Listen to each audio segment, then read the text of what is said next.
സന്ദേശമാല കാണുന്ന എല്ലാ പ്രേക്ഷകർക്കും എൻ്റെ വിനീത നമസ്കാരം. ഒന്ന് സബ്സ്ക്രൈബ് ചെയ്യാൻ മറക്കരുത്, അത് ചെയ്യുക. സാധാരണയായി നമ്മൾ ഏതെങ്കിലും ആഗ്രഹ പൂർത്തിക്കായിട്ടാണ് കർമ്മം ചെയ്യാറുള്ളത്. നമ്മുടെ ശ്രമം ചിലപ്പോൾ പരാജയപ്പെടാം, ചിലപ്പോൾ വിജയിക്കാം.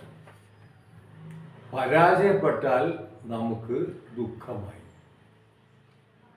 വിജയിച്ചാലോ വിജയം ആവർത്തിക്കാനുള്ള ആഗ്രഹം ബാക്കിയാവും.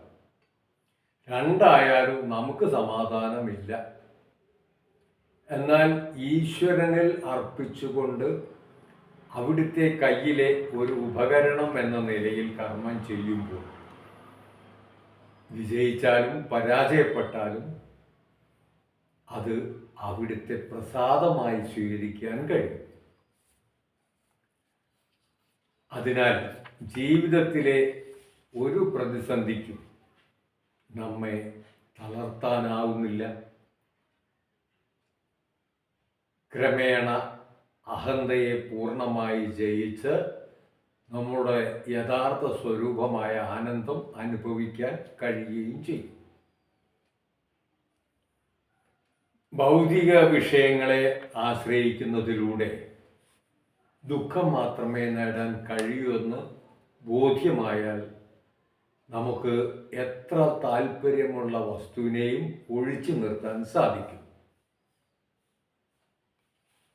മനസ്സിനെ അതിൽ നിന്ന് പിന്തിരിപ്പിക്കാനോ നിയന്ത്രിക്കുവാനോ പ്രയാസം അനുഭവപ്പെടില്ല. ഇതാണ് വൈരാഗ്യം. മൂർഖൻ പാമ്പിനെ കാണുന്ന കുട്ടി അതിന് വിഷമുണ്ടെന്നറിയാത്തത് കൊണ്ട് അതിനെ പിടിക്കാൻ പോകും. എന്നാൽ നമ്മൾ ചെയ്യും. ഓരോ വസ്തുവിൻ്റെയും യഥാർത്ഥ സ്വഭാവം നമ്മൾ അറിയണം. ഭൗതിക വസ്തുക്കൾക്ക് നമുക്ക് സന്തോഷം തരാൻ കഴിയില്ല എന്ന് ബോധ്യമാകണം. അവയെ ആശ്രയിക്കുന്നത് മൂലം തൽക്കാലത്തേക്ക് സംതൃപ്തി ലഭിക്കുമെങ്കിലും അത് ദുഃഖത്തിലേ കലാശിക്കൂ. അത് ശരിക്കും ബോധ്യം വന്നു കഴിഞ്ഞാൽ അവയോട് നമുക്കുള്ള ആസക്തി തനിയെ കുറയും. മനസ്സിനെ അവയിൽ നിന്ന് പിന്തിരിപ്പിക്കാൻ എളുപ്പമാകും. മനുഷ്യന്റെ ആത്യന്തികമായ ലക്ഷ്യം ആത്മസാക്ഷാത്കാരമാണ്. അത് നേടുക എന്ന ലക്ഷ്യമാണ് ഭാരതീയ സംസ്കാരത്തിൻ്റേത്. സുഖലോലുപയ്ക്കും മറ്റും വേണ്ടി പണം സമ്പാദിക്കാൻ മനുഷ്യക്കുരുതി കൊടുക്കുന്ന ഭീകരതയടക്കം എന്തും ചെയ്യുന്ന പാരമ്പര്യം ഭാരതത്തിൻ്റെ സംസ്കാരമല്ല. ഭാരതത്തിലെ പുരാതന രാജാതിരാജാക്കന്മാരായ ചക്രവർത്തിമാർ പോലും സർവ്വവിധ ഐശ്വര്യപൂർണവും സമ്പന്നവുമായ ജീവിതം വലിച്ചെറിഞ്ഞവരാണ്. ഐഹിക സമ്പത്തുകൾ തങ്ങളുടെ തലമുറക്ക് സ്വേച്ഛയ നൽകി സർവം വെടിഞ്ഞ് കാട്ടിൽ പോയി അവർ കൊടും തപസ് ചെയ്തിരുന്നതും ശിഷ്ടജീവിതം നയിച്ചതും ആ സത്യസാക്ഷാത്കാരം കൈവരിക്കാൻ വേണ്ടിയാണ്. അവരെല്ലാം ഇന്നും ചിരഞ്ജീവികളാണ്. അവരെ ചിരഞ്ജീവികളായി സ്മരിക്കപ്പെടുന്നു. ഭാരതം തിന്മ ചെയ്യാനല്ല നമ്മെ പഠിപ്പിച്ചത്.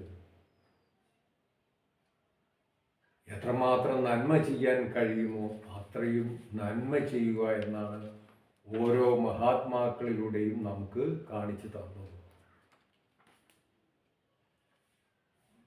തിന്മ ചെയ്യുന്നവരോട് പൊറുക്കാതെ അങ്ങോട്ടും തിന്മ ചെയ്ത് ദുഃഖിപ്പിക്കുന്നവർക്ക് അറിവുള്ളവർ യാതൊരു സ്ഥാനവും കൊടുക്കുകയില്ല.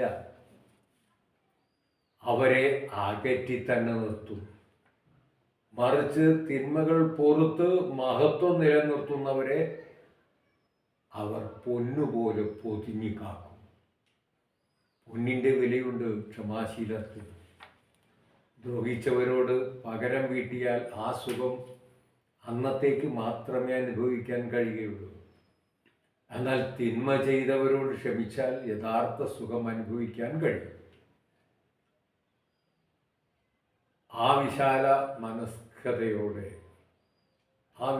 മനസ്കതയുടെ കീർത്തി ഒരു ദിവസമല്ല, അവൻ്റെ അന്ത്യം വരെയുമല്ല, ലോകമുള്ളിടത്തോളം നിലനിൽക്കും.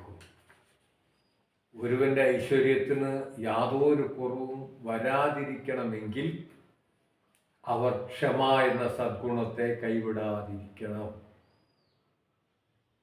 ഏതിനോടും നമുക്ക് ക്ഷമിക്കാൻ കഴിയുമെങ്കിൽ മനസ്സ് അത് കണ്ട് പെരുമ്പറ കൊട്ടുന്നത് നമുക്ക് കേൾക്കാൻ കഴിയും.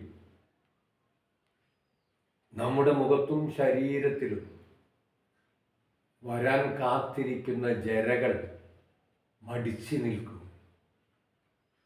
നാം എങ്ങനെ ആകണമെന്നോ നാം എന്താണ് ആയിത്തീരേണ്ടതെന്ന് അത് സന്ദേശമാലയുടെ പ്രേക്ഷകർ ഓരോരുത്തരും വെറുതെ ഒന്ന് ആലോചിച്ച് നോക്കും. നമസ്കാരം.